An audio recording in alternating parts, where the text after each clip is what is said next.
All right, Latwonna. This Oh, you said my name right.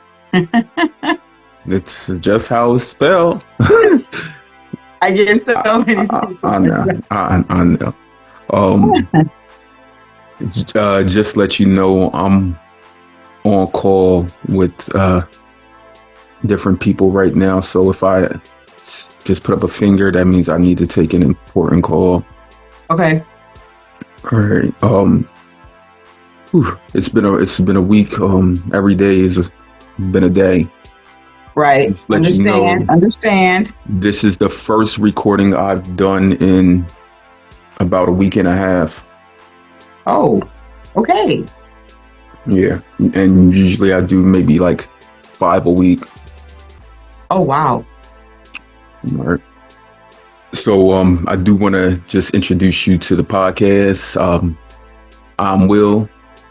Everything I do is to lessen the burden that other people have, whether it's with disease, whether it's in life, anything. Like, I'm 100% for my people, for the community, and I put my all into it. Like, I'm overly empathetic, as some would say. Like, Hmm. I truly love us, and Yes. I thank you for joining me on this journey. So, my name is Latwonna Wilson, and I am type 1 diabetic. I have been diabetic since I was 12, and now I'm 53. So, that's 41 years I've had this disease, with no complications to my body, none. I am such an advocate for this that right now I am teaching a cooking class at the college here in Houston, Texas, now that I've moved here. I have a son that's 24. I've been married now for about 30 years, and I am so excited to be here. I am a retail manager now, also with other things in pursuit. And that's it. I'm just happy to be here. I am so positive about diabetes that it probably sometimes doesn't come off um, like my gift, because gifts of a diabetic is, to me, my gift. It's my gift. It's the gift that God gave me. It's the gift that I give to other people. And it's the gift that they give to me. Like, the gift is, okay, I tried this yesterday, Latwonna, and this what works for me. Okay, great. Thank you. I'm going to try that. And we do that vice versa. So I teach classes and try to get people to transform their thoughts. So that's me. That's what I'm passionate about. That's what I do. That's what my mission is to help people know that they can't die from this disease. They can't if they put their mind to something totally different. And a lot of people are so scared of changing their thought pattern and their tongue palate. True indeed. Thank you, Latwonna, for joining me on the Chronically Will podcast. This is where we hold real conversations with community that need to be heard. Um, Yes. yes, diabetes has shaped us so much that we must take it with us everywhere we go. So Mm-hmm. I kind of got like, when you were talking, you mentioned the sorts of like always making sure people are at their best with diabetes. But I kind of heard in there where, do you feel as though people may think that you speak about diabetes too much? Because in this space, in this place, we Mm-hmm. do not. We do not.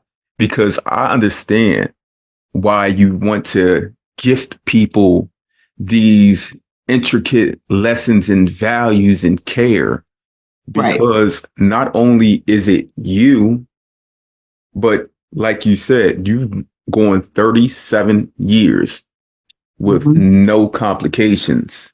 You Mm-hmm. were diagnosed at 12 years old. 12 years old. I'm 53 now, so it's been about 41 years. Yeah. Oh, okay, 41. You've gone this entire time. Mm-hmm. So you've lived through multiple generations, Mm-hmm. 4 decades of Mm-hmm. animal insulin, the advent Mm-hmm. of regular insulin, NPH and regular human insulin, Yep. faster acting insulins, Yep. modern insulin. We have breathable, inhalable Yeah. insulin today, Yes.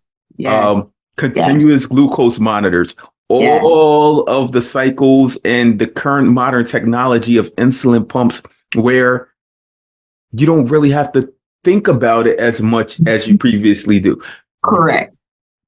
You did exchange diets, Mm-hmm. all of those things. Yes, I did. And it's shaped you not only mentally but spiritually, and it's helped you shape others so that they can be at their Correct. best in management. So Correct. I truly appreciate you and thank you for doing all that you can to help better our community. Yes. Thank you. Thank you. Yeah, I started out with insulin shots, of course, twice a day. 12 years old, you're a teenager, you're 13, you're 14, you're friends, you're in high school, and it never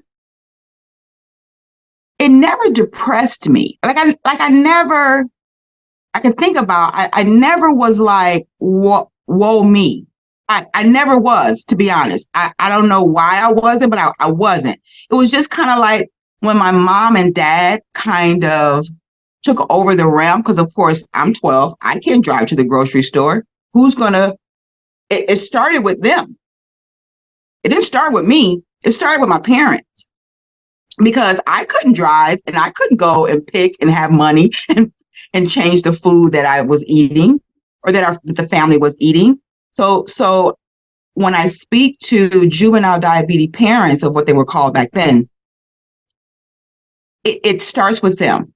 It starts with the parents, not the 6-year-old, not the 7-year-old, not the 12-year-old. So it's kind of like a family thing that happened. And thank God for my mom and dad, who pulled in the rails and was like, okay, it was just me and my sister. She's my younger sister. They pulled in and gave me a foundation at 12 that leads me to where I'm at now. Right. Because when we talk about 41 years ago, were you diagnosed 1982 or 1983? 82. 1982. Latwonna, I was born 1983. So when we think about that, like, you've had diabetes my entire lifetime. Like, yes. Even before, like, your diabetes is older than me. Okay. Yes, it is. Pricking your fingers, peeing in a cup to see if the ketones were in the protein, was protein in your ketones. It was, I learned all of that. And my kids call me old. like when your diabetes is older than me. You're not old, but your diabetes, as far as chronic health conditions. Yes, it is. Yes. You've had many. But people are so amazed by that, because I'm part of a couple of groups on social media that are 25 plus years over. So when I meet someone, Willie, that is 67 years into this, it touches my heart, because that's, like you said, that's older than me. And I always tell them that's a gift that you just gave, because that is so awesome that you're on here talking, you're on here telling us, comment. I mean, it's, to me, that, like I said, I always see people that are so talking very negative all the time, and it kind of depresses me sometimes with that part, because I'm like, it doesn't have to be that way, y'all. I done come so far to now I am not tell them about it. Tell them about it, because because it's truly a gift of life. It really is. because It really is. the alternative to that is the inevitable.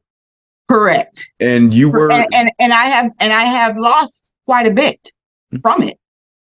I have lost quite a bit from it. And in their 30s, in their early 20s, I lost family, and friends. So I get that it's a mental thing. But for me, when I was 12, I think that's why I call it my gift, because to me, I thank God that He gave it to me at 12. Because the people that are type 2 diabetic, that now they're 40, they're almost, and now you gotta tell me I gotta change what I eat. Now you gotta tell me. Those are the people that I really want to reach, because those are the ones that are not dying quicker, but it's hard for them to it's the turn their mental. mindset. Yes, Yes. yes, it's hard for them to turn that off. Now that I'm 40, you telling me I got to do this, you're telling me I got to do that. So at 12, I hadn't developed my tongue palate at all. I'm 12. Nothing. Right. So that gift for me was at a young age, because if I was in my 20s and doing what I was doing, it would have been harder. It would have been Yes. harder. So just recently, I think 2 weeks ago, I was in a Facebook group, and a few people reached out to me and asked me if I could speak to a certain young lady, because she had posted something in this group about wishing that she would just die, because she said she lived 19 years without diabetes and she doesn't want to do it. And all of these people were just like trying to speak courage into her, strength into her. You had people that were like, I've been diabetic for 30, 40, 50 years or whatnot. But Right. she did not want to hear any of it. She said, that's okay. You can continue being diabetic. She's like, but I'm not going to be. She said, my life has changed and I don't want it at all. And they were like, are you on a continuous glucose monitor? Do you have an insulin pump? And she was like, I don't want none of these devices. She was so over it, and she had only been diagnosed for under a year. Wow. And Wow. and come to find out, she's someone who I reached out to a few months ago, like when she was first Right. diagnosed, and I never Right. heard back from her. Oh, okay. Yeah, and in this group, like I had two older women of color who have been Right. who were diagnosed in the 1950s. So they've been living with it for 60 plus years. And Right. they were talking about how they were like, if anyone can get to her, it's you. And I said, I've tried. I've done Right. done everything. Right. She's either going to read through these messages, these notes, and truly understand that people are there for her, or she's not. I said, I can't force it upon her. Correct. We can only show people our ways. Correct. Because as you That's said, absolutely right. you had people who passed at 30 some years old, and family, even family and friends. I have. And for that young lady, she's just scared. She's scared. It's something unknown. And she, to me, I'm such a believer that I believe in Jesus, and I believe that the devil is also present in our lives. And so her mind is just going, and she's been meditating on diabetes. Okay. She's just been meditating on it. So sometimes when you meditate on something so much that the devil's like, okay, she's meditating on this, we're going to take this further. So anything anybody says is not going to penetrate until she's willing to listen. Like God says, it's at will that you come to me. I'm not going to force you to come to me. Okay. So if I was to speak to her and talk to her, um, I would not go the diabetes route, to be honest. I wouldn't even talk to her about that Mhm. because it's something totally bigger. Right. So when I did reach out to her initially, I just told her, I said I have a group of people living with type 1 diabetes, and if you want, you can join this group. I said, but Yes. I'm always here if you just want to have a regular conversation because that's what I do. I'm a true empath at heart, and I told her, I said, I'm just here to I like have conversations just to normalize who Right. you are, Right. and she never replied, but at the same time, we know that during that initial diagnosis or onset, our blood sugar levels are so elevated Mm-hmm. that are so high that we haven't captured normalcy in a while.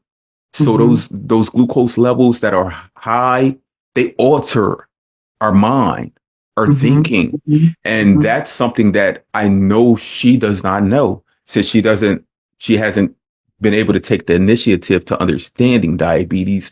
And that's something that I advocate for regularly. That's the number one thing I advocate with medical professionals is that when someone is newly diagnosed, they Mm-hmm. should also, I mean, we're gifted insulin and things like that, but they should also be gifted therapeutic measures Mm-hmm. because Mm-hmm. this is a full lifestyle change.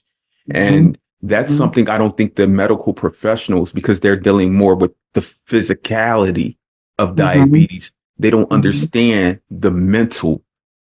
Mm-hmm. Mm-hmm. I get, and that's why, I at 12, it wasn't mental for me. Right. I think because, like I said, I think it's because, I don't know who her closeness people are, because it's going to take a village, um, and with doctors, that's why I got my certification for community health worker, right? Because I really, the hospitals, the doctors don't, they know medical stuff, but they don't really know They don't get stuff. it. They don't get. So prime example is my aunt, who is, it's not good. Her diabetes is, and I can't help her. It's kind of like sound like that lady. She doesn't want to listen to what I'm saying to her. But I go to the hospital to see her because she was there for almost going into DKA. And actually, you know what? Will, she wasn't there for DKA. She was there for high blood pressure. So when I got there, I'm looking around, I'm seeing what they're feeding her. And I said, well, why does she have this regular soda? I'm asking the nurse. I said, she's diabetic. Why does she have this? What is this syrup that you guys are giving her? Well, she came in for high blood pressure, ma'am. And I said, well, but she has diabetes. Well, we only go by the first thing that she comes in by. That's crazy to me. That I took the nurse out and spoke with her and told her who I was, what I represented as far as diabetes. You need to go get her something because in her mind, now her mind's going, oh, well, the hospital gave me this. I can drink it. Oh, well, the hospital is okay with me doing this. But you guys are checking her blood sugar. It is real a passion for me. I am so trying to get in there some kind of way because it's not only happening to my aunt, but it's happening probably to other people and they have no idea. And while we're on this platform, I have to go back a little bit because I must gift your parents their flowers because Yes.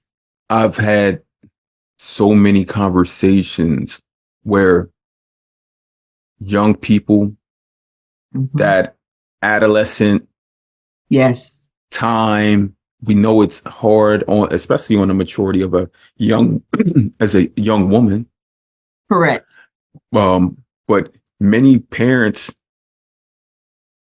make their children take it all at 12 Right. years old.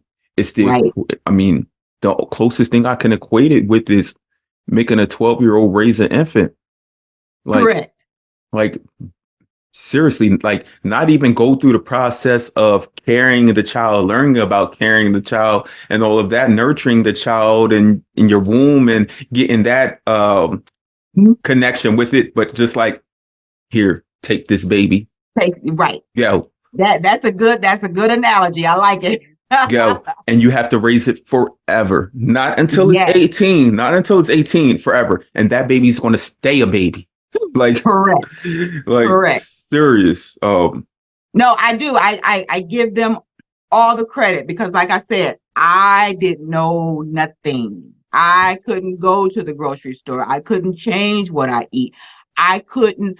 I did for almost 22 years, 2 shots a day, checking my blood sugar with the meter on my finger, going to the doctor every 3 months.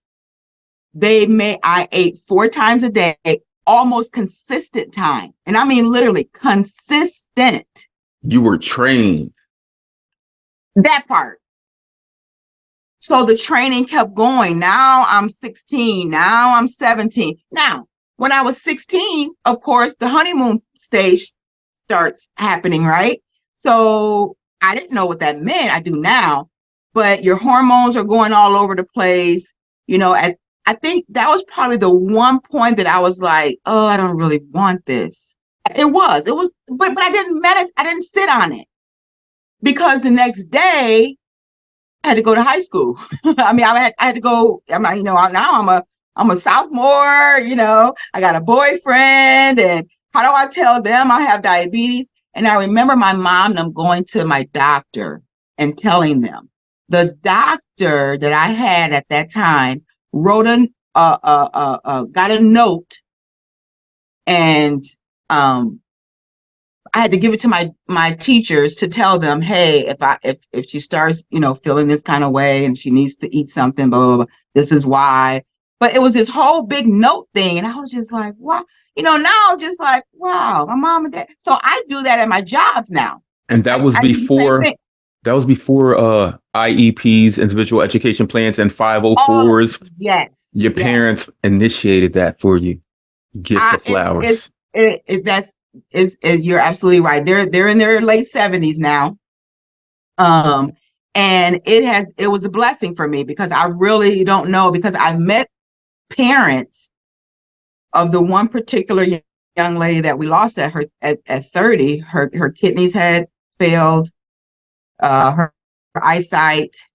She's no longer with us, but her mom didn't change anything. When they found out when she was 14, they didn't change anything. So they come to me later. Now she's in her 20s and she's been in DKA so much that it's taking away. It's taking away her life. Like, yeah, I can change the way that you think about it and the way that you eat, and I can change all of that. But when your blood sugar have been so high for so long, it is hard to reverse what has happened. Not saying that some things you can, but it's really hard. And when I talk about this to my class, I've never been in DKA. I don't know what it feels like. Same. I don't know what it feels like, so I can't speak on that. But it's kind of like your blood sugars, like I call like they asked me to describe it. It's like Pac-Man, right?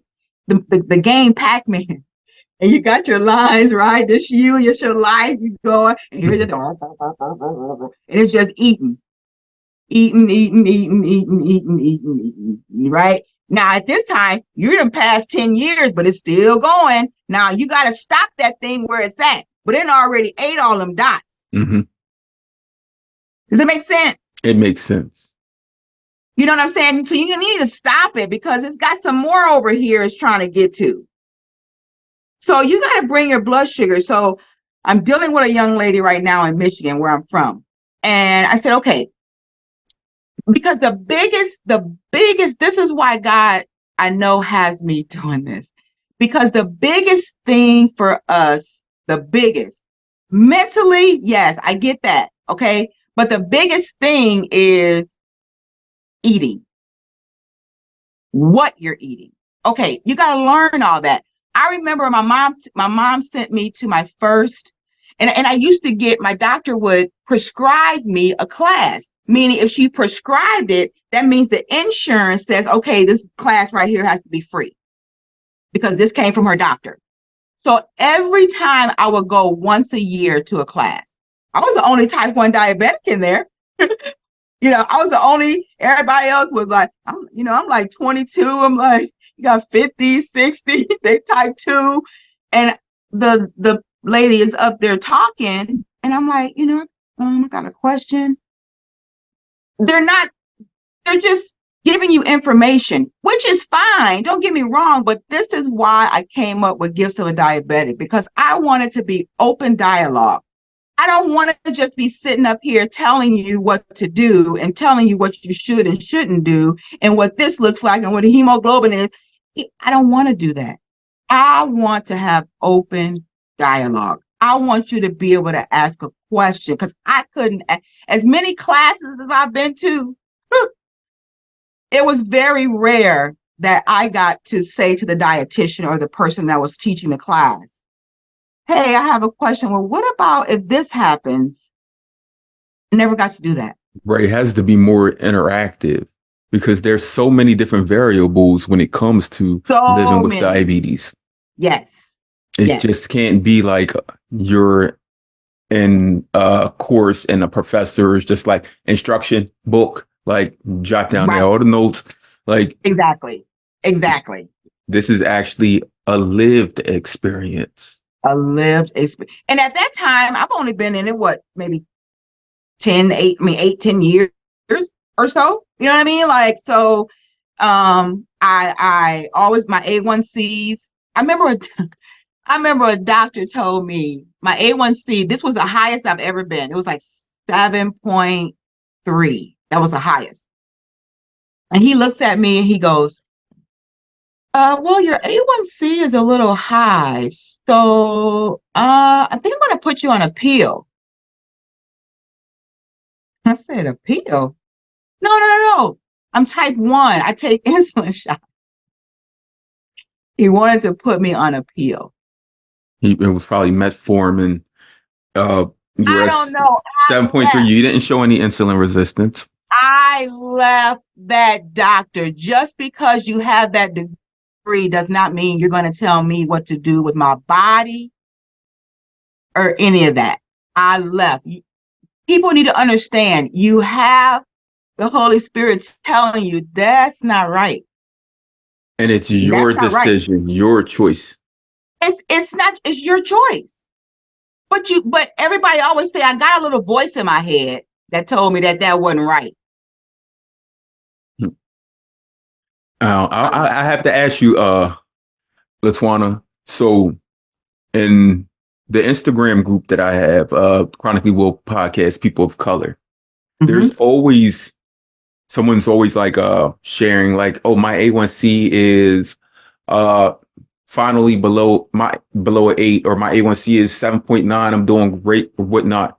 Myself, like I've been trying to find a way to be able to not only guide and help people, because I do that on the outside. Like I get people within non-diabetic A1Cs, like below 6. Right. And when I see so many people posting that their A1Cs are 8, 7.5, 7.0, things like that, I equally want people like myself to be able to post, and other people to be able to post, because I'm sure you've heard Jerry, sugar-free Jerry. She's been living with an A1C below 4.6 for many years. And myself, my A1C has been between, I think, 4.9 to 5.6 at the max over the last 6 or 7 years. And I know that normally when people post things like saying like how low their A1C is, we get like side eye, like, Right. how are you getting these non-diabetic numbers? Now, I do know that when we move in groups, things get handled more easy. Mm-hmm. So like if Mm-hmm. myself, if you, if Jerry, and all of us, we have a side conversation and we Right. hop into the group one day and I say Right. like my A1C is at a 5.2 or whatever. Right. And then you follow that up and be like, Right. wow, that's great. My A1C has been at a so and so for 5.8. 5.8. And then Jerry follows it up and it's like, my A1C has been at a 4.6. Like Right. us moving in those numbers, like as a group, will initiate the Well, conversation where exactly. then people will Yes. be like, how? Because everyone always thought like I was the anomaly, but I'm Right. like, I'm not. I've learned my diabetes, Correct. mine. Correct. Correct. I mean, if I wanted to be at a if I wanted to be at a 7.5, I could be, but I don't want to Exactly. be. If I I wanted to don't be want to at be. a if I wanted to be at a 4.6, I could be. Like Right. I know how to get there. Right. So it's more so like everyone needs to know that you can get and reach the number that you want. You just gotta learn, like I said, learn your own diabetes. Exactly. Exactly. Do you and and that's why I talk about food so much, because they're they're thinking and their tongue palate. What I did for myself is that I would try something new once a week. Once a week. Something new, something nutritious, something that's going to be great for my body instead of this over here. I would try something new once a week. Because now my tongue palate is like, okay, you putting something else in there. It's not bad. Now I tell people I've thrown away so much food. I've returned so much food in my course of my life for 40 years. I have. Because it's a trial. But it's a trial. So, but if you don't start that, it's going to continue to be harder to go out to eat. Just going out to eat. What you gonna pick? That stuff you gotta learn. Because once you get that to an awesome spot and your tongue palate is just like, you know what? I don't even like uh flour, white. I don't want white bread. Like it tastes funny to me. Or I don't want regular soda. It pop. It tastes funny to me. Like I have not had a regular soda and I don't know how long. I haven't had one since 12, 11. It tastes funny to me. It tastes funny. I haven't, when I was pregnant with my son, I remember my doctor, my problem is I have hypoglycemia. Hypo. Dang. Okay. So low blood sugar. So when I was pregnant with my son, I hadn't had a candy bar. I always ate, well, you shouldn't eat all that sugar-free stuff or a diet soda. What I said, well, you know what?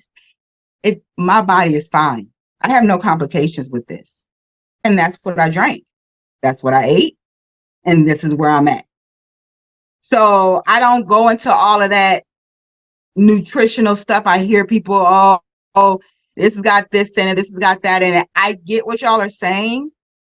But at 12, 13, 14, 15, 16, 17, 18, 19, 20, 21, 22, when I got married, I had that.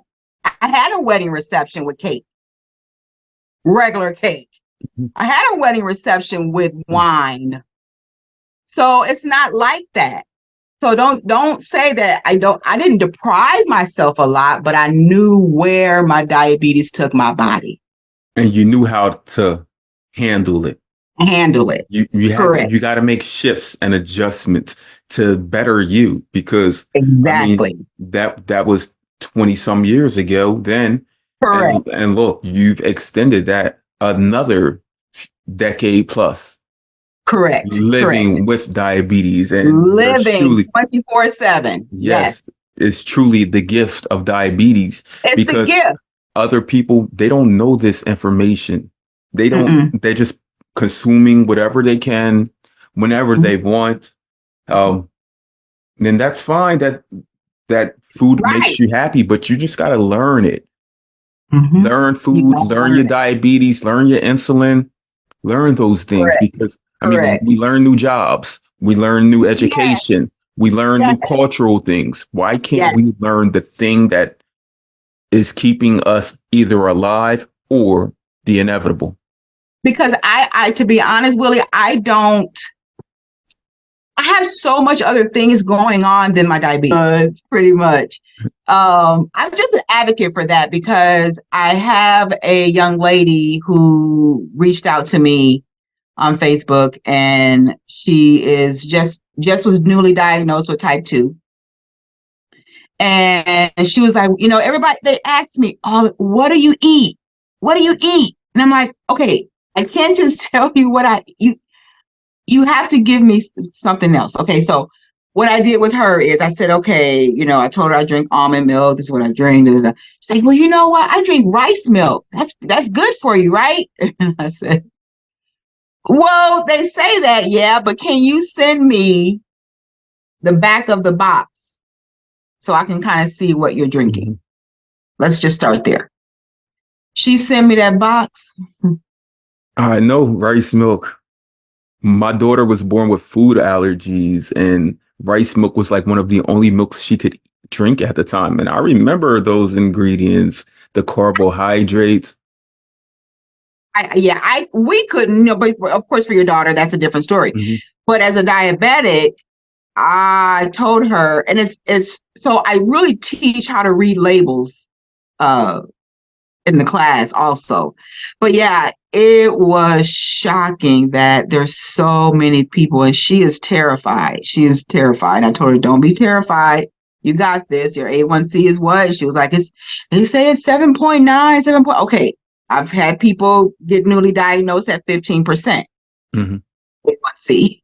So, So okay, you're not you must have known I was 14.7. really. That's what I hear all the time. And I think mine's, well, in the 80s, they didn't really tell us it was eight. Right. What the Right. It was just like, "Oh, your sugar was 500." Yeah, it was many And years until they actually had that exactly, formal A1C. exactly, exactly. That's another thing that needs to be addressed with the American Diabetes Association, but I ain't gonna go into that. But yeah, she is freaking out, and so I'm trying to get her. I'm actually trying to get something going with um, groups of people, and just really talking and teaching them about food. Now, I'm not a vegan. Same. I'm not a vegetarian. Okay. But when I go out to eat, and I'm not a big meat eater, I'm kind of all over the place. Like my taste buds, and I know I get that from my mom. My taste buds are all over the place. I try anything. So, but I just know if I'm going into Red Lobster, if I'm going into, I'm just picking that one because that's the one everybody knows. But if I'm going into that place, okay, of course they're giving you the free biscuits. Okay. Of course, they have a lighter menu. They have the menu. It's got all the stuff on it. It's stuff that you used to eat. So Right. now you gotta kind of change your way that you eat. That is going to be the biggest main thing. And to be honest, there's really good stuff out there. Like I haven't Right. There's I bring options, there's so many options. We're blessed. That's a gift to us. especially today as compared to 20, 30 years ago. Yes, yes. So You have the so much nutritious better. information. Like you, It's You there you for you. cannot. You can't. It's inevitable. You have to just try. Like I say, try something new at least once a week. It's gonna be really hard. Something I see people get caught up in, and I used to have this conversation with a close friend of mine all the time, and we were trying to more so educate people in is like you should not be always having to like I mean we correct, but you shouldn't treat it like diabetes is a correcting process. Correct. Like Yes. like you eat and then I got this insulin that's gonna fix it. It's going to take right. I'm gonna have this piece of cheesecake, Yep. And then I'll wait till my blood sugar and then goes I just up. wait. And That's then right. that's Right. not how diabetes should be. You Right. should be proactive. Like we should Correct. not only prepare, but take the initiative to stop those high spikes later on. Sometimes we're going to get them. We know that. Correct. Sometimes we're But going to get them. but Absolutely. as we said, change the mindset to where today we know what pre-bolusing does. Like Correct. back in the 80s, don't I just had pre-bolus. it. Don't they didn't want anyone to pre-bolus. You probably what did you do? 15 and 30? Or 30 and 15? I was on a slow acting and a fast acting mixed together in the Right. same And syringe. pH and regular. So Correct. I took 30 units for breakfast and then 15 units for dinner. I don't That's even remember what I took at 12. I have that's no what I idea. did. And I did that for probably about 9 years. Wow. Yeah, no, I have no idea. I don't even remember at all. But I just know I stopped it almost 23 years ago. 23 years ago. Yeah. Yeah. So yeah, people need to truly understand that they should not be chasing down that high because that's just telling me that you're staying high longer Mhm. than you're staying in range. Correct. Correct. Because let's Correct. say we go to dinner at 5:30 p.m. Right. We don't leave dinner until let's give it 2 hours, 7:30. Correct. Correct. That means you stayed high for 2 hours. Mm-hmm. Mm-hmm. And let's say once you got up to 220, you decided to correct. Right. You already got a stubborn high brewing. So you're going to need more insulin than you normally take. Absolutely. So you're And probably depending on what you ate, and right. depending on what you ate, may act different in you than it did with me. Exactly. That's why they need to learn their own. Yep. I'm telling you, that is the biggest misconception to me. Like you just said, that Like is it's the all biggest like it's all in the same. Yeah. And it's like, okay, yeah, I have diabetes. Okay, I got that. I don't keep saying that. But what I do, I am an advocate for in the workplace. I am an advocate for in the workplace. If I start a new job, of course, I give them my note. This is I may need extra 15-minute breaks. Your parents have trained you well. When you start that job, you give them your note. Oh yes. Oh yes. Give them the note. My notes. And then that way, legally, you have nothing over me to let me go for anything. Okay. First of all. And then they'll be like, oh, LT, your thing's beeping. You okay? I train them. I train them. Y'all, if y'all hear me beeping and y'all see me go to the back, I gotta go feed my insulin, is what I go tell them. You are definitely your parents' child because you started off. I mean, you said that in the beginning that your parents would give the school the note. Correct. And that's what you do today. Yep. And you said your parents were training you. That's Correct. what you're doing in the workforce. Like you're training them. Yes. I mean, you already just said like you probably get your eating habit style palette from your mom. You are your parents' child. I definitely am. My mom helps me cook at the class. When I'm at Lone Star College, in Cyprus, I go and cook, and she's my sous chef and my aunts, because of course they've known me since I've had this, right? So I let my mom tell them how she discovered I had diabetes at 12. Because I didn't know. Mm-hmm. I knew I didn't feel well. I remember that. But I remember coming back from Disney World, me and my sister and a lot of my family, we were in a little, the little, one of the little truck things, the little mobile home thingies, right? Mm-hmm. I remember that. And I remember drinking so much water in the hotel, but I can put two and two together. I can just remember sitting in the bath and I'm like drinking the water that's coming out in the bathtub, drinking. And I remember sleeping. All my friends and cousins, they're all playing. I was so tired. My mom said I had lost a lot of weight. Well, now that I look at the pictures from the Disney World trip when we got back from Florida, I can see that. And then I remember eating a mini size sneaker. We was dropping my cousins and them off. We're still in the mobile home, getting ready to go to our house. I remember eating that little piece. That was it. I felt awful. I mean, literally awful. My mom, we didn't go to emergency then. She called the doctor the next day. And so I was getting ready to turn 13 that next year, because it was kind of like August of 1992 or something like that, 1982. And she called the doctor and she was telling her, she's doing this, she's doing that, she's doing this. She said, take her to emergency right now. And my veins were so small because I had lost so much weight. They couldn't get veins in my arm and my hands, nowhere. They had to go down to my groin. Right. That shows you were dehydrated. Yes.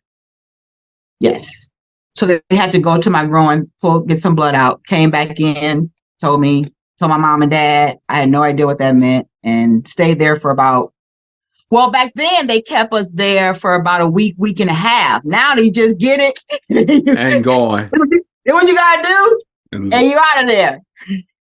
That's how it is with the advent of technology today. That it does lessen the burden for us, but it lessens the burden for the medical team also. Correct. At the same time, we should learn the intricate and measurable steps to managing diabetes, because just in case the grid crashes, technology, Bluetooth, all of that.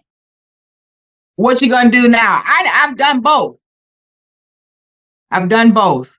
Right, and I'm living successfully with both. Right.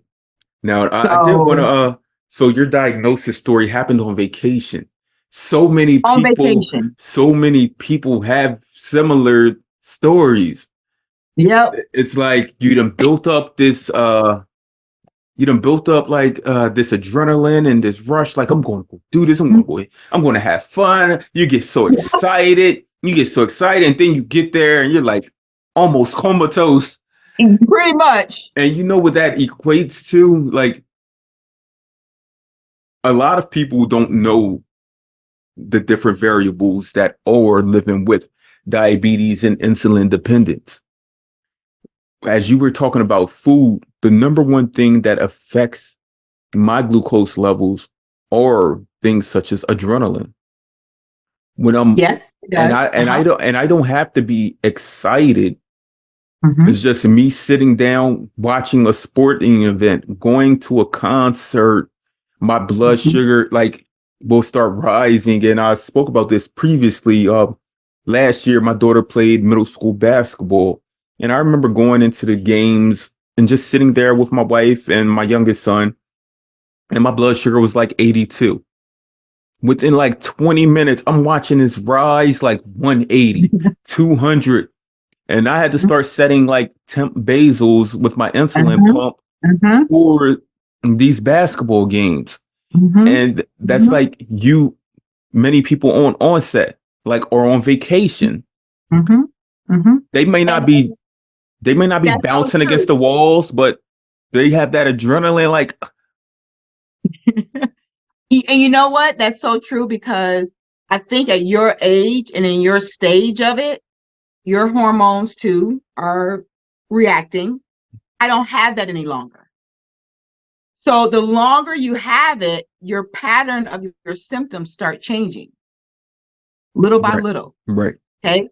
So I used to have that because I remember my mom when I was 12, and now, I've had it now 3-4 years, and my dad, he's veteran now, military, he was our disciplinary. Don't you make her upset. It's going to raise her blood sugar. you know, I remember them having arguments about him being, mean to me or whatever. But that's my dad.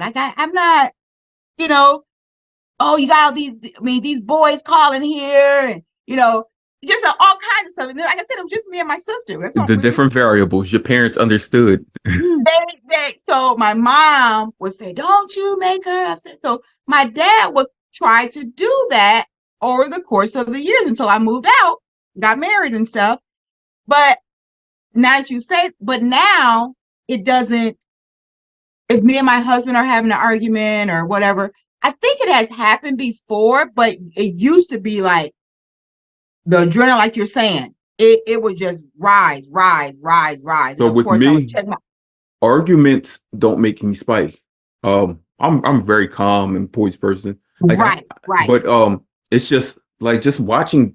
I could be sitting down like this, watching a basketball game, or having Uh-huh. having a recording with you.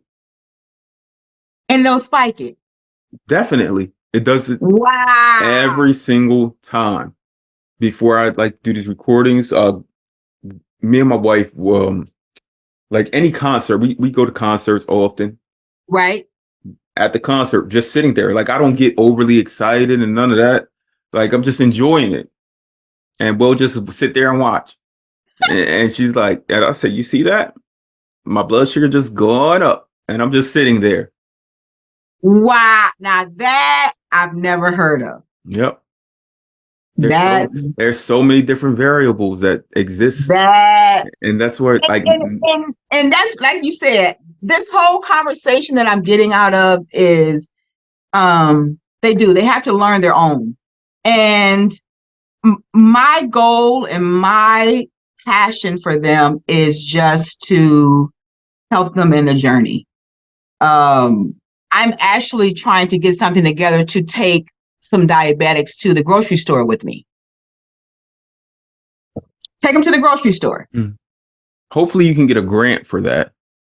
I'm trying. Or I'm like trying. endocrine office will offer like gift cards. Yes. Social services may. And I know Yes. like my dad, he has stage 5 renal disease, and they come in there and they give them gift cards like to grocery Really? stores all the time. Like anytime he wants, like they'll give him like $150 gift cards so that they can do their shopping or whatnot. And that's something. I did not know. See, that was a gift you just gave me. I Look, that's a gift. didn't know that. That's a gift we should have also. Yeah. Like, but you giving me that information, I didn't know that. Mm-hmm. I had no idea of that information. So thank you. Yeah, You're I welcome. that's something I have to look into because I wasn't even thinking of that at all. Yep. That's awesome. Jot that note down. Oh, so I did want to go back. So you were 12 years old, going on 13, in that hospital for about a week. Yep.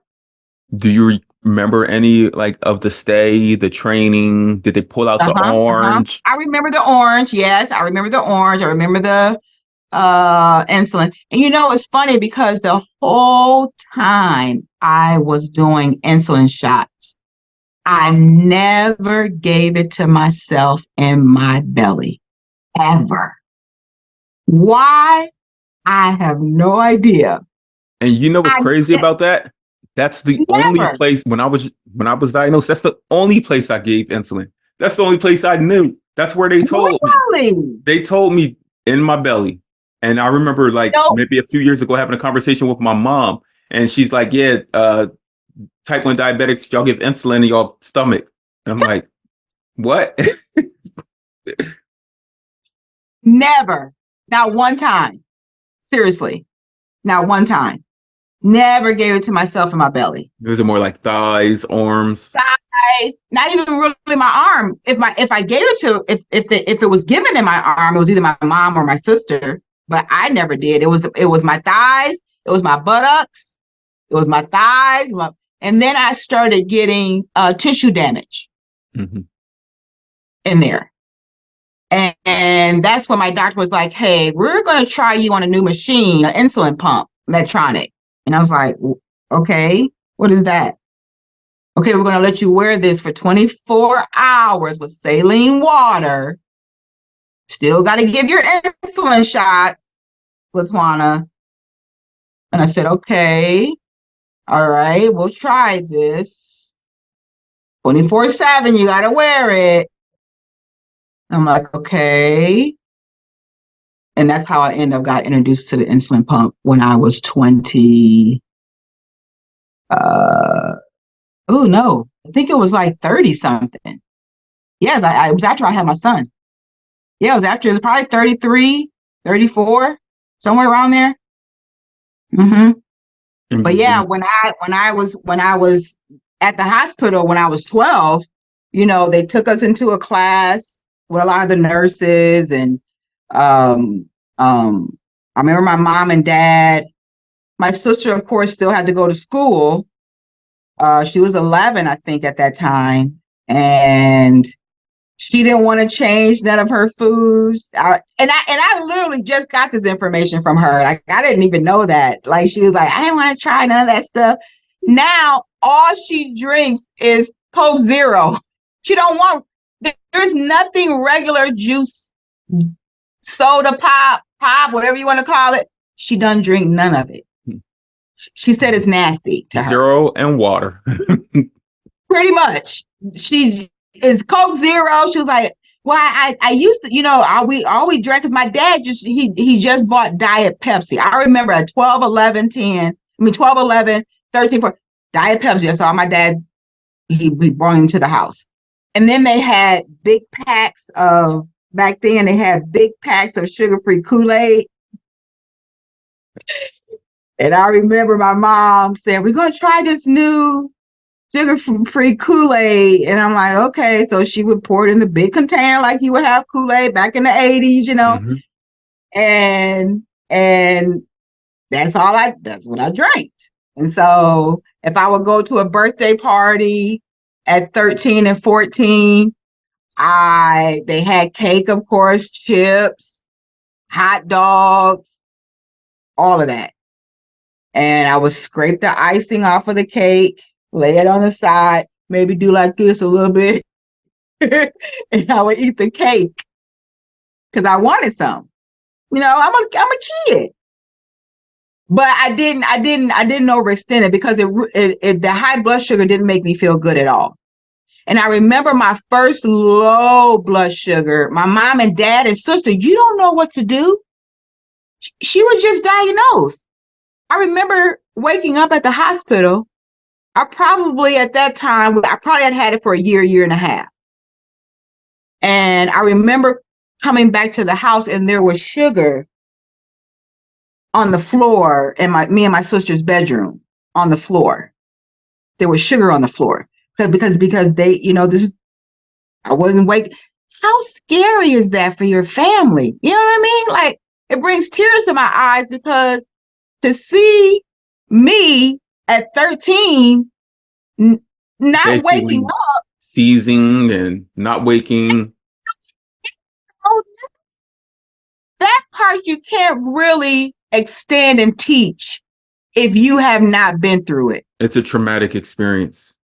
And I have put my family through it quite a bit, and I'm not even gonna lie, quite a bit. There's times I've had car accident.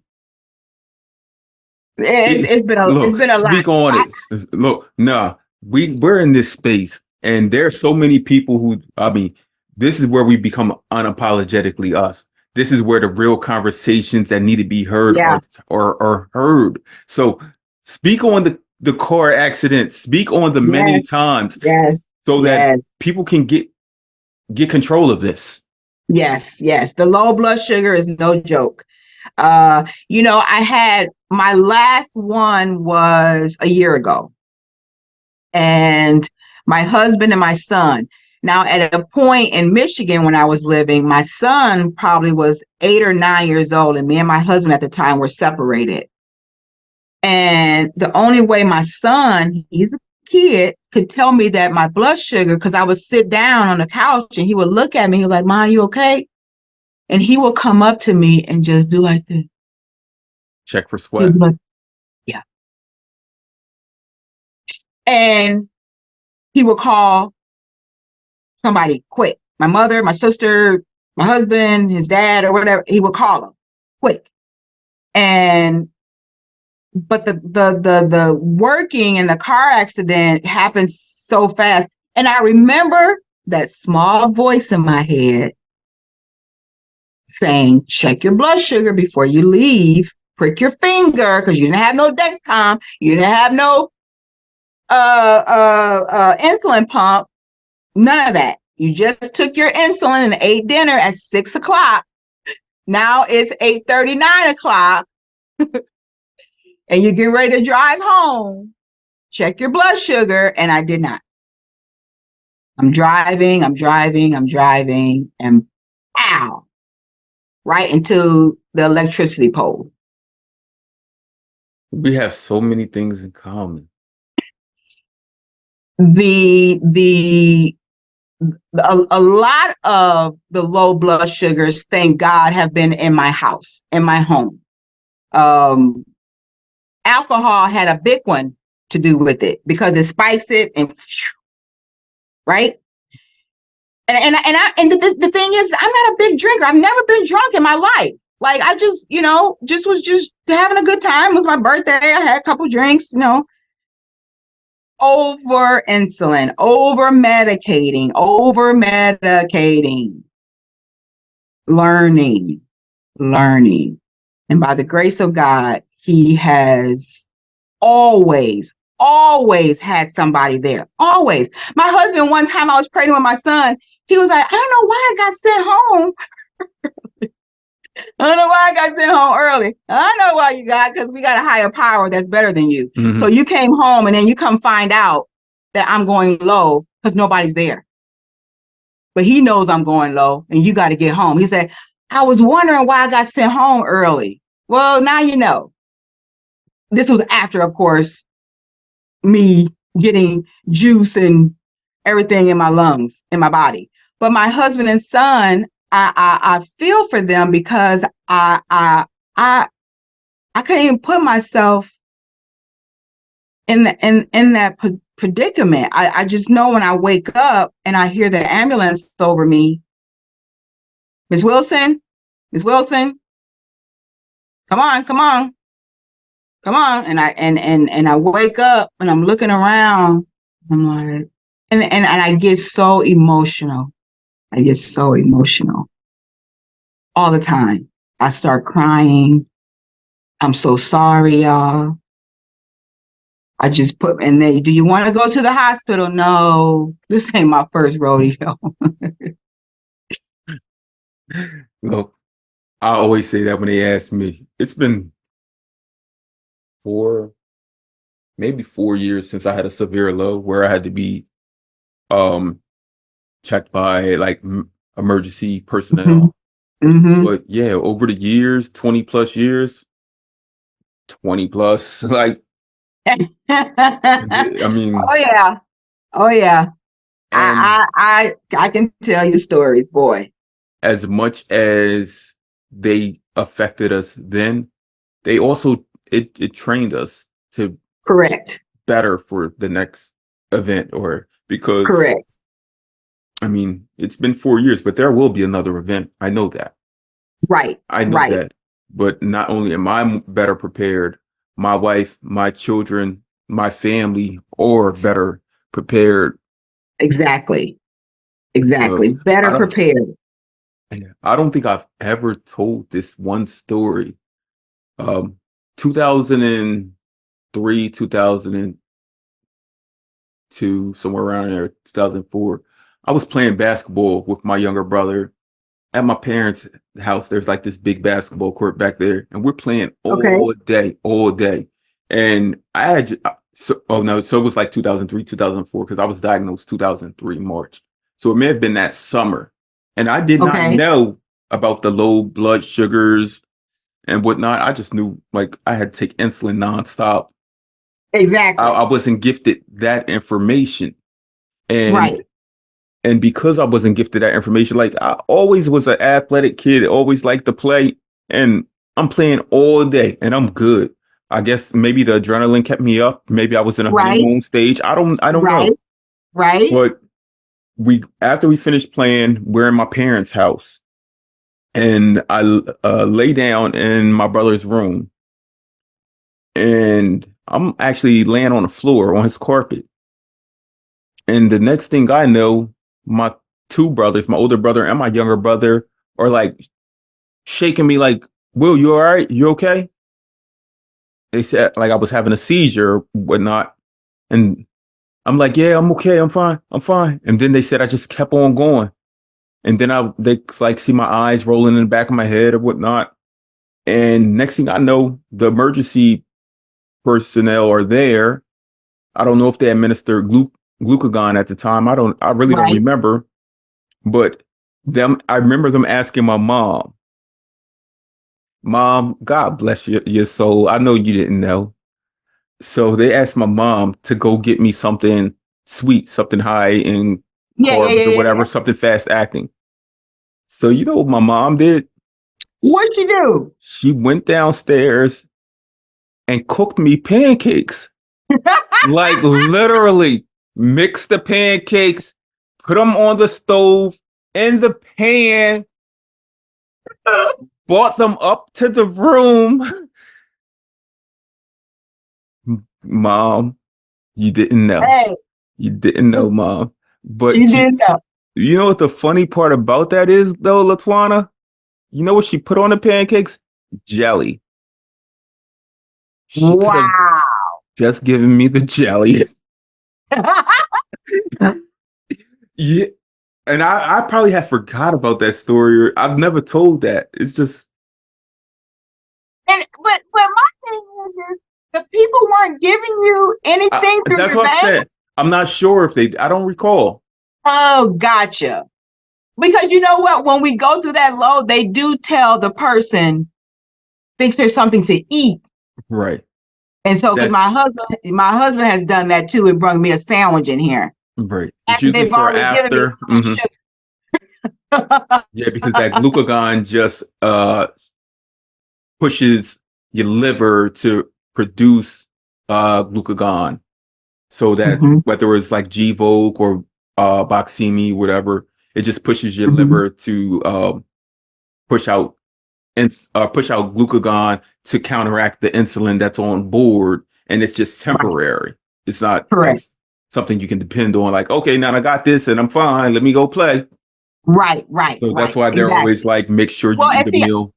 the glucagon, I've never used the glucagon. I haven't either I've personally. never, I've never used it. So I I have some.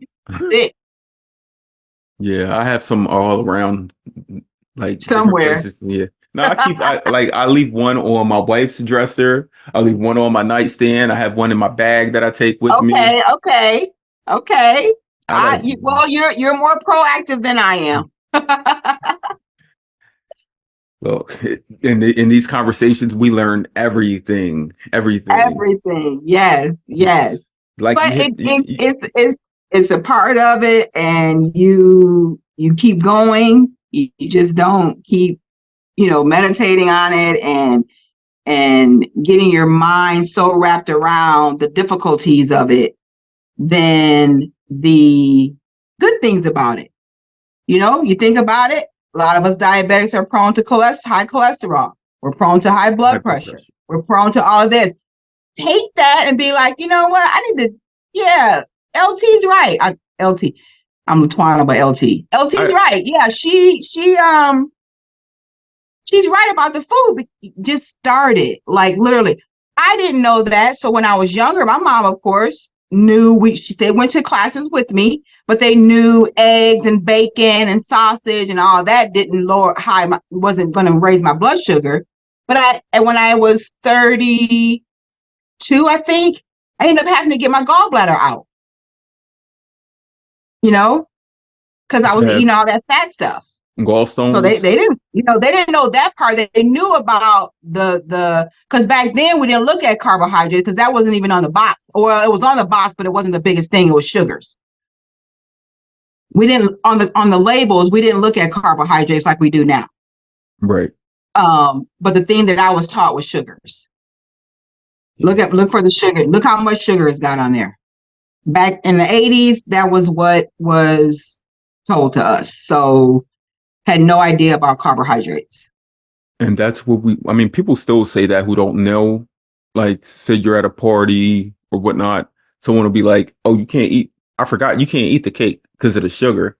Right. Not knowing like today, because of modern insulin and technology, we can. As long as we know how, like you said, we trained ourselves on how much insulin we need versus how much we don't, and how to counteract that insulin on board, and how to actually give more if needed. Like and not knowing that, okay, yeah, I can't. You saying I can't have that cake because it has sugar, but them baked beans over there and that rice, y'all don't know. Oh, yo, we got some food, cake or shit. No, really. Right. It's not the cake. It's not the snack. Exactly. They think that though. They think that it's the carbohydrates. Like that mac and cheese will not spike me as hard right now because of that slow process of the fat in it. But later on, that pasta from it. It's so much learning and education that, I wish that more, like, there was a greater media presence where they truly explained it, other than oh, so-and-so has a Dexcom now, they don't have to do finger pricks. Right. It's more than that. Like my brother-in-law actually said that to me. He goes, oh, you got that thing, so you don't gotta poke your fingers no more. And I'm like, yeah, that's more correct. than that. That's correct. But there's a but after that. Right. And there's a long, thorough educational process that's about to follow it also. Exactly. Yes. Right. Yes.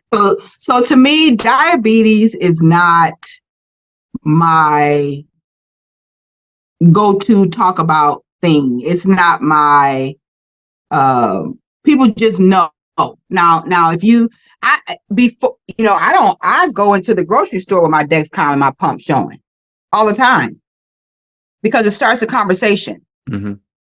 So I'm not embarrassed by it. I'm not anything. I remember when I was probably 15 and we had the talent show at my high school, and my mom said, okay, now you got to eat breakfast.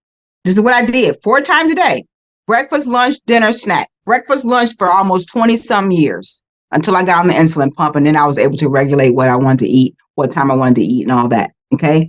So breakfast, lunch, dinner, snack, for 20 some years.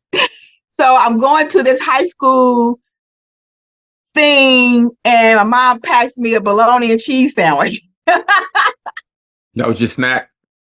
That was my snack. And it was so hot in the auditorium, the cheese melted. And then all my friends are looking at me like, oh, can I have some of that? I'm hungry. Nope, not an option. You had to eat it. It was your food. It was 2 pieces of bread and some protein. Right.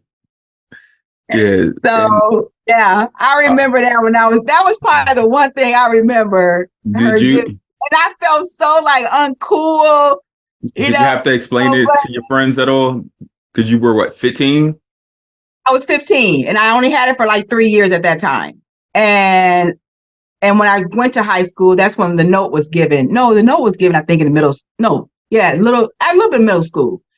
And then, so I had to explain to my friends, and everybody was fine with it. They, no big deal. And then you go to the parties where all the drinking, the beer, the Mad Dog 2020, the all of Boone's this, Farm. all of that. All right down the street from my house. Oh, Look, I'm going. Night Train. You know what? It's so funny because even though my friends knew that, but they knew my spirit. They knew my spirit. Anytime somebody didn't know me, all the guy friends would be, and they'll see somebody come up. You want to try some of this? No, man, she don't drink. I got that all the time. Like, I'm not kidding you. Mm-hmm. All the time.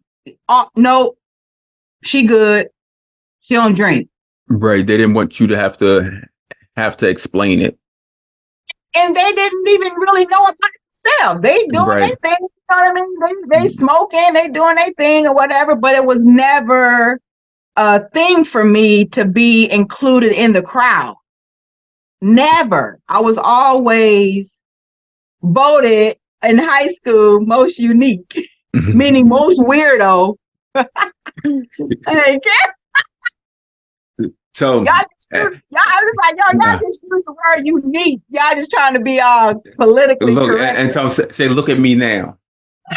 Look at all these limbs. Exactly. Look at this smile. Look at my eyes. Like, come on now. Yeah. That's okay. And that was true. No, because since you were diagnosed at 12, about to turn 13, so I'm guessing, what, 7th grade? Correct. 7th grade, and my daughter's in 7th grade now, 13, and I think about that. How great of a transition process was that? A good thing is that you were diagnosed while on vacation, so that was the summer before. Correct. So you didn't have to spend that week out of school and then go into school. Correct. With all the eyes on you. What's wrong with her? Did y'all hear about Latwonna? Like, because during that time, you know what was big? That was HIV, AIDS. Diabetes, it sure was. Epidemic. Sure was. Like, Yep.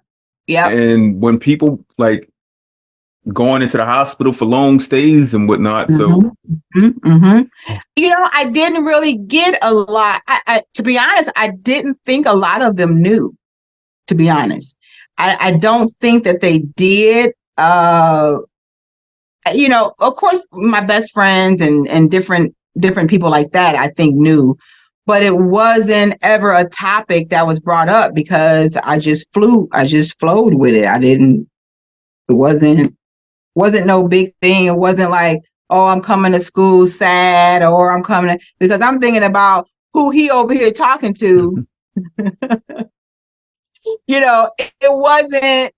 That's why I know when I say gifts of a diabetic, that's why through my whole course of it, I never really had a moment that was. Is it more like a moment that of like younger, like just like a moment of burnout? Yeah, I never really had a burnout moment. Like I said, I did that one when I was turning 16 and 15. I mean, I'm sorry, 16 and 17. I did have that honeymoon stage period where I don't want to take my insulin. I did have that. And that is a true, when I hear people say that on the page that I'm on and that they went through that, I'm like, wow, it wasn't just me, you know, and it's a true stage of it to me. And I didn't know that at the time. And yeah, I did feel like that. And then, but once I felt that 200-300, no. Okay. I agree. Now I'm out of that. Those two, like when you see it, your blood sugar going up and you can't attack it, and then you're sitting there, it's like, it's almost like you're living through a complication right then and there. It is the worst. High blood sugar is the worst because at least, Willie, when we're going through our low, Pleasure. Oh, that's a cup. Oh, that's a cupcake. Right. Oh, that's some cereal I didn't eat before. I would just clean the refrigerator. Then, of course, you'll go high up again, but you'll come back down after you take your insulin, whatever. Right. We know how to But quickly but adjust. but it was I was never a woe me in it. I was There, never a woe me. I there's just wanted no to learn. there's no quick adjustment to a high blood sugar. Correct. There's a quick adjustment to a low as long as it's a manageable low. Yes. Not Manageable saying low is not the key. saying you're like Correct. 40 and fall dropping and going in and out of consciousness. Now, I'm going to tell you, as the course of the years that I've had it, like I said, your symptoms are going to change. So just get ready for that. Your symptoms will change. It won't be shaky fingers, sweaty face. Mine have changed. So the 40s for me aren't low. They're low, but they're not a feeling of low. Nope. Nope. Before I would have been done on the floor. Do you have I don't sweat. I don't sweat when it's that one because a lot of times I'm at work. do you have hypoglycemia unawareness? Because that's what I have. And it's diagnosed and it's in my chart.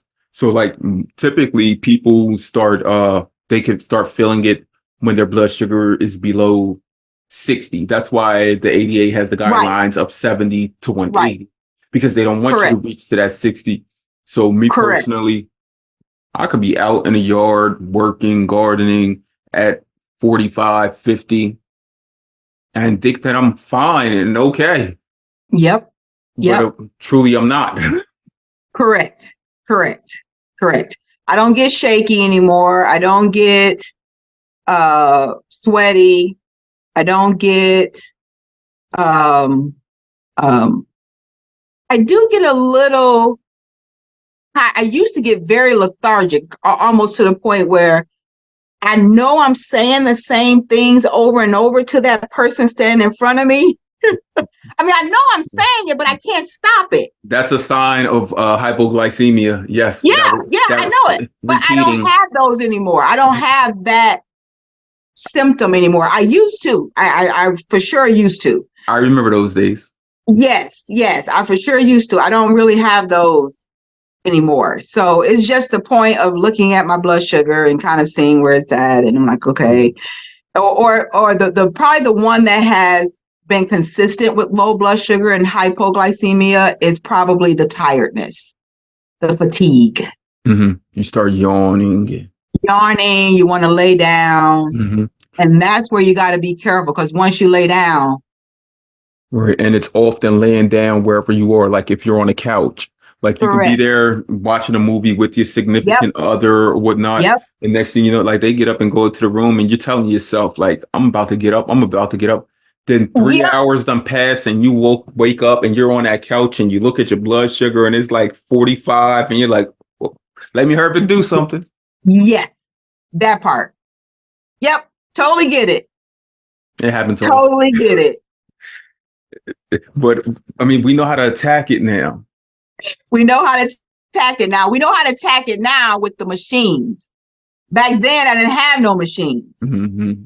It was straight discipline. Do you ever think about during those early years where you were maybe out with friends and doing activities, high energy and everything, and you're like, because I didn't have that continuous glucose monitor, that you may have been running low and your liver automatically activated that glucagon in your body and it fixed it and remedied it. You know what I would do? I was going off my feeling until I checked my blood sugar because I'm having fun. I was going off my feeling. I'm starting to feel a little shaky. My neck is starting to sweat a little bit. Okay, something ain't right. Your mind was the CGM. Pretty much. Yep. And I went into the bathroom, pricked my finger, and you're at 60, 67. and I got to go get me some orange juice or something to drink. And that's how I corrected it. Orange juice was the trophy. Hey, and you You know what? recently I don't look. even drink it anymore. I don't even I drink it anymore. It's look. so crazy. That's what I was about to say. Recently, I was somewhere. Oh, I know, because I coached my daughter's track team, and this past spring, like we were rushing to a track meet, and she wanted to get a sandwich from Dunkin' Donuts, and Right? I asked them for orange juice because I didn't have anything on me. Anything correct. And you know that orange juice sat in my bag for like 3 days. I was like, I remember drinking these orange juices. Like, Like crazy. I would have a half a gallon at my job, just to have in case. And a lot of times, like, they're like, LT, can I have some orange? Yeah, go on and drink it. Because before I was like, hey, don't touch mine. It's all yours. It's all yours. Yeah, so I'm so glad that you asked me to do this, because it is such a blessing to talk to you, talk to my people, talk to people that ain't my people, because I'm all about everybody learning about this disease, because it is the same. Right. So on that, what's some good advice you could give to someone? You've given many gems, many jewels throughout this conversation, but something directly you can give to someone living with or diagnosed with it today, or they've lived with it for a while and still diabetes is still in control of them, as opposed to them being in control of it. Ask questions. Get your pride out of it. Get your pride out of it. I'm too prideful to ask questions. I got it. I'm too embarrassed to talk about it. I'm too self-motivated. I can do it myself to ask anybody. Please, please. Will is here for you. I'm here for you on Gifts of a Diabetic. Ask questions. That is my biggest thing, is that people just sit there. They just sit there with it. And there's people out there like you. There's people out there like you. Just ask a question. And no question is dumb.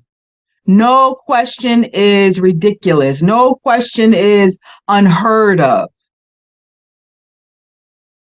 If I didn't ask any questions, I wouldn't be where I'm at. If I didn't explore different people. Now, in my age when I had it, I didn't see a lot of me at all. I didn't see a lot of me in my family and my friends and my community. I didn't see a lot of 12-year-olds with type 1 diabetes and taking insulin shots and peeing in a cup.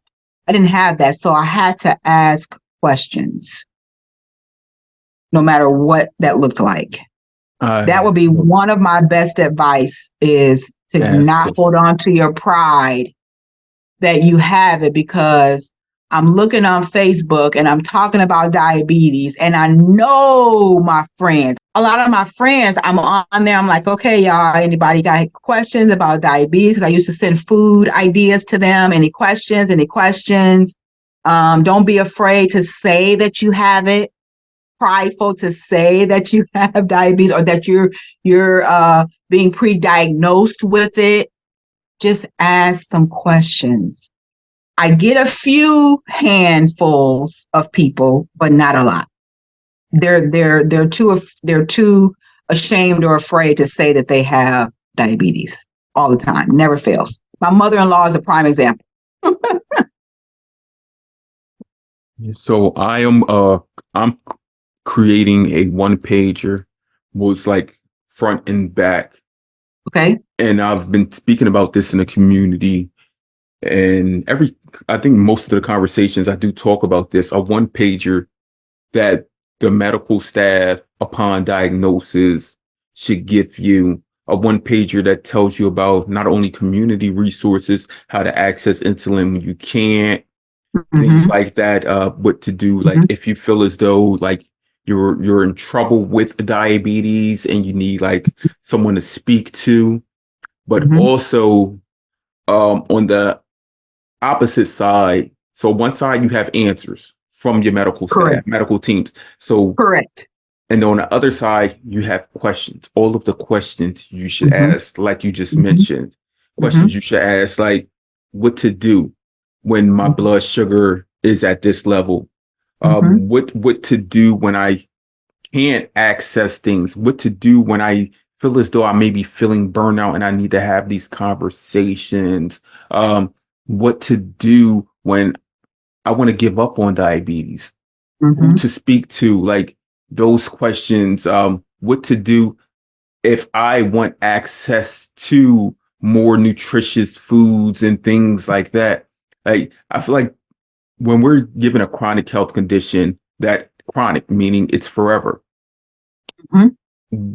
these these are resources that should be gifted to us, because Correct. without Correct. them, the mind, the brain, we're searching for so many different things. We're going through Dr. Google. Reach, Right. like, communities are great. Communities are great. They've helped us better our own control and management. Right. But are those professionals, they should be sharing empathy. And that Mm-hmm. empathy starts with giving people things so that they can be at their best. Those answers and those questions. Correct. There needs to be, like you said, the medical side of it. And then if there's something in there that they just can't answer, send them over to Will and Latwanna's Right. room. Send them to the community. Send them over here to the community room where Not there are people that look like you, talk like you, dress like you, sleep like you, take medicine like you, mm-hmm. eat like you, all of that. Because if I would have met somebody, I learned this not on my own, but I really did, because it was just learning my body and learning my diabetes Mm-hmm. for me. But if I had that room to go to where you were at, where what's it, the sugar-free Jerry. yeah, that would have been a game changer. And it could have been for my cousin that passed away at 30 with type 1 diabetes. For her to have an avenue in her community to go to of people like us. Mm-hmm. Now, you can't have everybody that works for you like us. You got to interview for the process.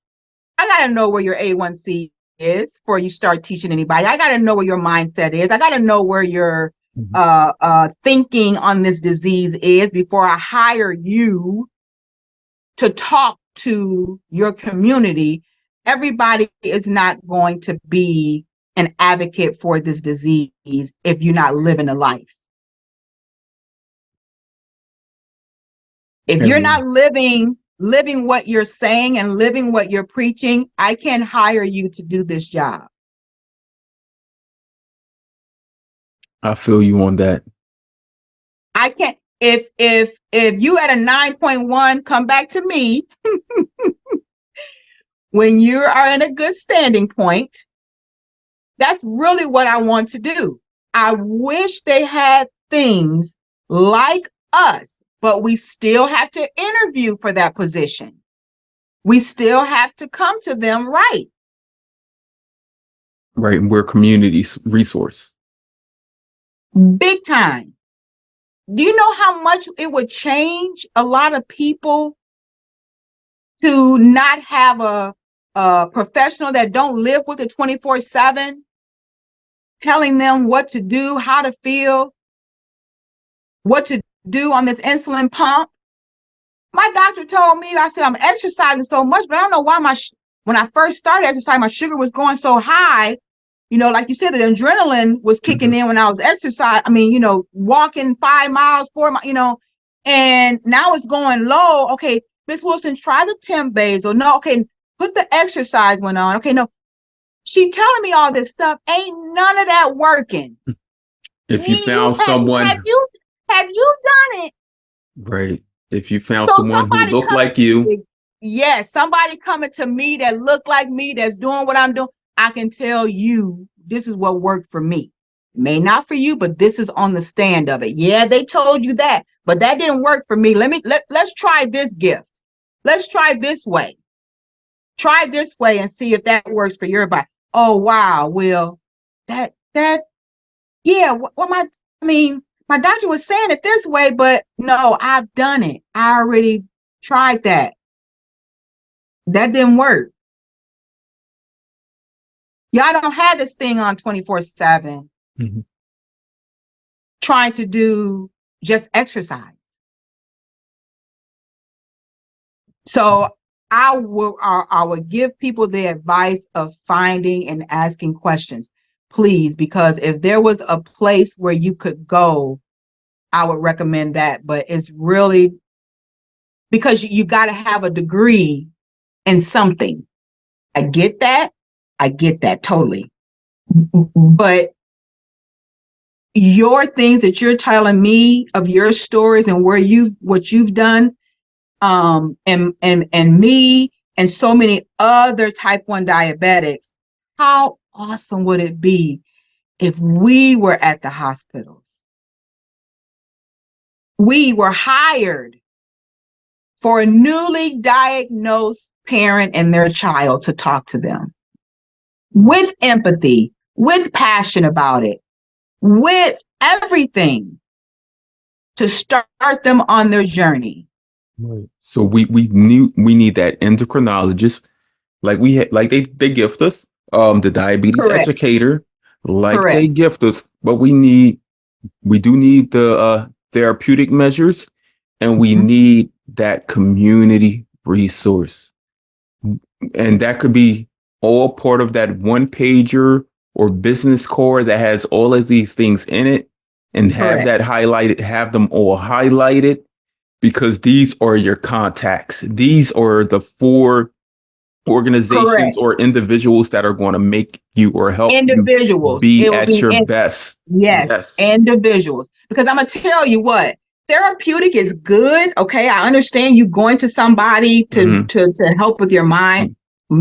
I mean, that's not anything that I would do, but most people would need that. I go to a higher power. But my thing is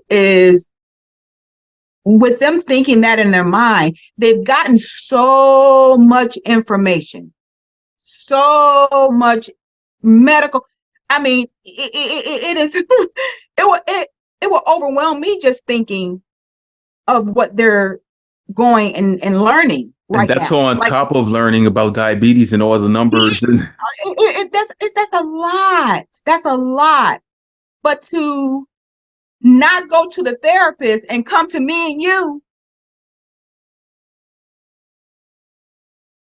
to love on them, to understand with them, to share stories with them. But I came through. Look at where I'm at now. You got it. You can do this. I did it. I'm on my 41 years with it. He's on his 20 plus years with it. You can do this. What you need help with? What's pondering in your mind? What's pondering in your spirit? right. And I guarantee all of the frames of thoughts you're having, I've experienced. And That we're going that's to work through all. this. That's all. You know how much that just made my just go off my chest. Yeah, you can go to the therapist, and I'm not downing them or anything like that. I'm not. But for you to say that to me, and I know you deal with it every day. Wow, I just got my shoulders felt a lot lighter. That's what we need. Right. Because many years ago, when people were diagnosed, they were taught about the complications. They were given scare tactics. Yes. Yes. And today, I mean, we can be given care tactics. Like, seriously. Seriously. Seriously. I'm thinking now I need to come up with something because it's true, and it is something that can change this whole world of diabetes. Change it completely. My cooking class is a prime example. There's people in there, older people, Caucasian people, Asian people in there. There's people that aren't even diabetic. They just want to learn what to eat and how to navigate in case they get it in their later age. I mean, of course, all of them are a lot older than me that are even in my class. But they come to me and they say, wow, to see somebody so positive about this and to see somebody living with this 24/7 gives me so much hope. So much hope. And on that note, Latwonna, um, look, I know that you've heard the podcast. I have. Look, I know that you have. Mm-hmm. So on that note, you've lived with type 1 diabetes for over 41 years. Correct. You've had a cousin that passed in their 30s. Mm-hmm.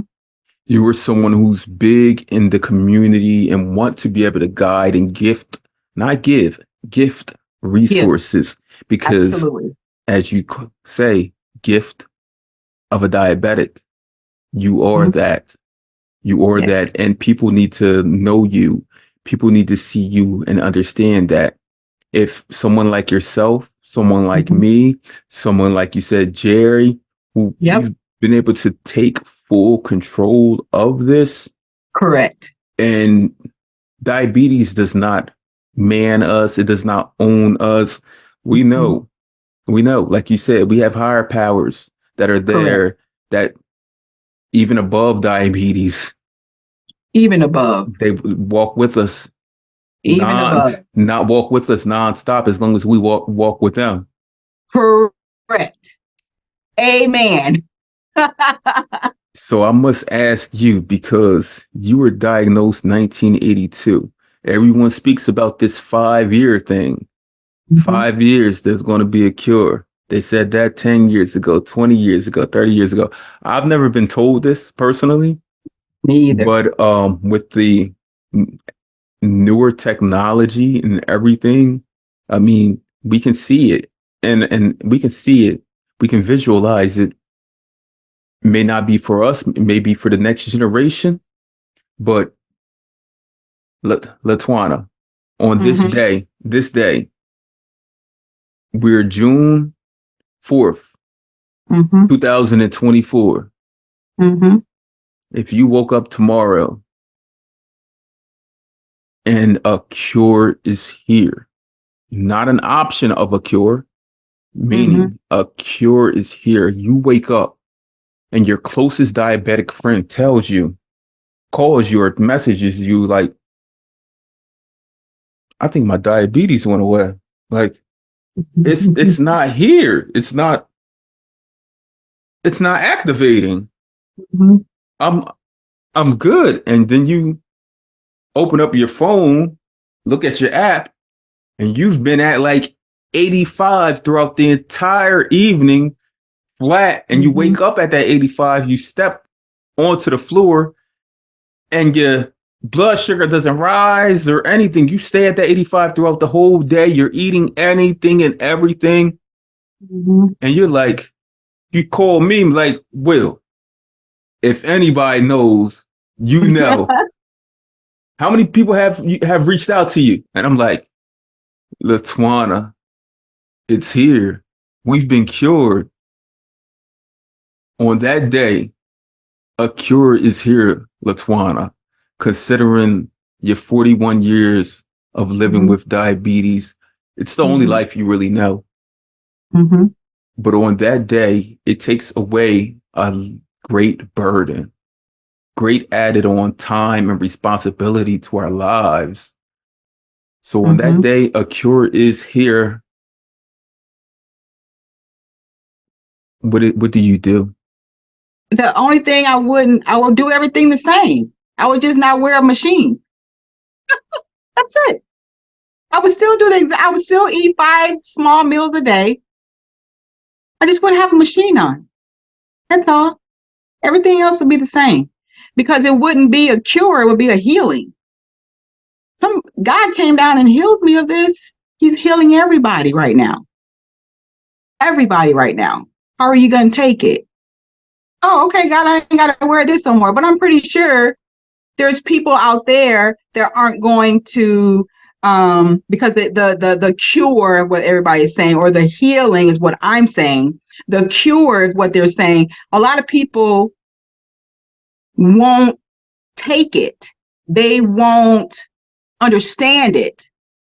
They will want to stay in their pile of diabetes. They will want to stay in there because it's comfortable right now. Comfortable, complacent. Correct. So if you're asking me if that is something that it's not an option. If it's here, we all have to. I probably would still do the same thing. I probably would still wake up at 8:30, have my breakfast, have my coffee. I probably would eat my little snack that's 100 calories and under in 3 or 4 hours, 3 hours. I would probably have my lunch. I would do the exact same things. I just would have the machine on. And having to give insulin. And that's it. That's it. I don't have to put my Dexcom on or none of that. But it would pretty much be the same thing. I would probably still be exercising. I just won't have the machine on. That's it. The greatest burden of diabetes for me is just the time. What you mean by time? The time it takes to prepare for things, the times it takes to fix things, correct things, the time it takes to call customer service, the time it takes to get all of these labs, seeing endocrinologists, reaching out to the medical professionals, having those conversations. I always think about time because I know that I have a legacy and a legend that I need to share with not only community but with my family. And always, and ever since I was young, I've always had thought of this, like, because I've seen so many like grandparents transition, right, close friends, and I'm always like, they weren't gifted the opportunity to share with loved ones, like things that they wanted to share. Right. Those loved ones weren't able to receive it. So I think of time. I'm like, so that gives me more time. So that gives you more time. Right. And that's something that not saying that's something you shouldn't be worried about, because the time for me, because with doctors and all that stuff, it doesn't bother me only because I was, I've got your endocrinologist, your gynecologist, your ophthalmologist for your eyes. And now I see a, oh my gosh, she just came. What's the other doctor? It's another pathologist. But endocrinologist is just for my diabetes. Gynecologist, I will still be going to see and making appointments with them. Your eyes, I will still be going to see them once a year, making appointments. Your dental, I will still be going to see them, making appointments and going to see them. And for my mammogram, I will still be going to see her because I was diagnosed with breast cancer in 2015, cured from that, healed from that. So I would still be going to all of them except that endo. So that taking away that wouldn't be that big of a like unburden off of me for time. For you, it may be, because that's probably the only one you're kind of more dealing with. It's not the only one. It's not the only one. Okay. So for me, those are all mine. I have 5. Right. So, diabetes in general probably would, out of all of the doctors, would be the one that I've spent more time with. But yeah, if I could get rid of diabetes, I would. You would. Yeah, even though I love the communities I've built, I know that these relationships will continue because we'd even have more to talk about. Correct. about like, Correct. what are y'all going to do now? How much, look, thinking about how much exercise and activity, True. the money that's going to be saved. Mhm. Like that's a Yep. big thing. Thinking about like that money being saved, gifting my children the opportunity to do more. True. True. Even me being able to reach more people, speak to more people, travel, all of those things. But But you still can do all of that. I can still do all of that. But I also think about how much money is spent every year dedicated to But diabetes. yeah, yeah. But you gotta remember there's some people that spend money dedicated to so much other things than what we have. At least we have control. We do have control right now. I didn't know what the control I had was between 12 and 30, but I guess I did because I don't have anything wrong with my Mhm. eyes, I don't have neuropathy, I don't have retinopathy, I don't have any of that Mhm. concerning my body. But I have been through things. You know what I mean? Like I said, with the breast cancer, I had Mhm. surgery twice. But if God said, you want me to cure you or heal you from this? And I said, yes. And now it's gone. So if he said, It all I'm bringing you a cure or a healing for diabetes. Okay, God, what you got? Take the machine off. take the Boom, machine I'm off. done. That's it. No, Everything else, I look, still got to call the gynecologist to see her next month. but you don't got to do that extra screening at the airport. You're right, Look, right. But you know what? I love going through that because the one girl, she was like, "Oh yeah, we see these all the time," and I was like, "Oh okay." I said, "That's good." And now I look at her, and she was like, "What kind of diabetes you got?" I just love it. I just love the open conversation, the open dialogue. So right. I'm all about that. Because I mean, diabetes has gifted you so much. So Um, much, and you so think much. about the you can't even think about the years without diabetes Mm-mm. because I can't. because of diabetes, you've been able to do so much. So on that So note, much.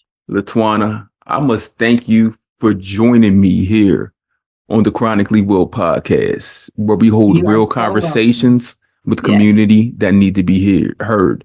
And Latwonna, you are someone that truly needs to be heard. The true gift of diabetic. Yes. Thank you. Thank you.